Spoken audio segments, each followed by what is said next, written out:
You've probably had a beer with dinner, or a glass of wine to unwind, or, let's be honest, a few too many at a wedding. Totally normal. Humans have been doing some version of this for so long that we genuinely don't know exactly when it started. Not a long time. Before agriculture? Before writing? Before the wheel, arguably. We were getting buzzed before we figured out how to invent the concept of a Tuesday. The earliest solid evidence we've got comes from a burial cave in what's now Israel, where researchers found stone mortars over 13,000 years old with residue from brewing beer.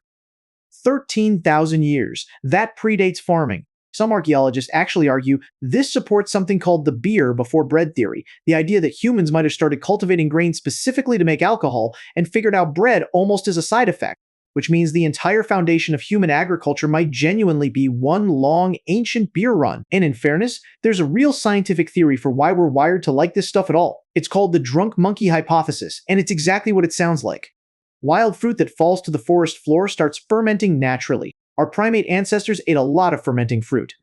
Over millions of years, the ones who could actually process a little alcohol without immediately dying got a calorie advantage over the ones who couldn't.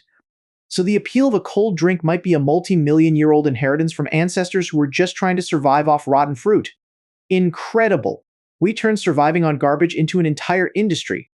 Over in ancient China, archaeologists found the earliest chemically confirmed fermented drink, a mix of rice, honey, and hawthorn fruit or grape dating back to around 7000 BC, basically Neolithic moonshine. People were out here mixing homebrew 9,000 years ago. No regulations, no proof, just vibes and fermentation. Then you get to ancient Egypt, and this is where it gets genuinely wild for anyone who's ever complained about their job. The workers who built the pyramids weren't slaves, contrary to the popular myth. They were paid laborers, and a significant chunk of their actual daily wages came in the form of beer. Not beer after your shift as a treat, beer as pay. Multiple liters a day, sometimes as part of your standard rations, alongside bread. Imagine your job offering unlimited beer as a perk, except it's not a perk, it's literally how they're paying you instead of some of your salary. Meanwhile, over in Greece, wine became the center of these intellectual dinner parties called symposiums, where a bunch of philosophers would recline around, get moderately drunk, and debate the nature of existence. Very civilized.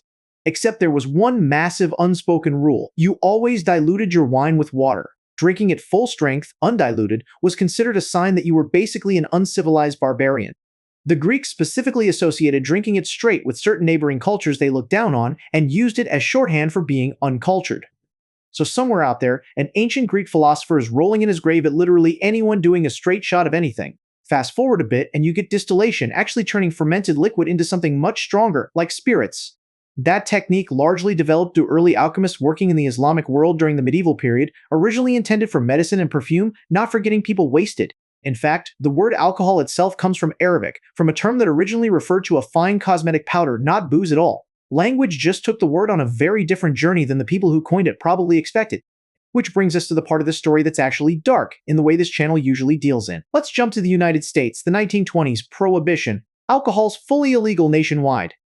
And you'd think, okay, people just stopped drinking. They absolutely did not. Bootleggers were stealing industrial alcohol, the kind meant for fuel and manufacturing, and reprocessing it into black market liquor to sell. So, the American government's official response to this was not to crack down on the bootleggers directly. It was to order manufacturers to make industrial alcohol deliberately more poisonous.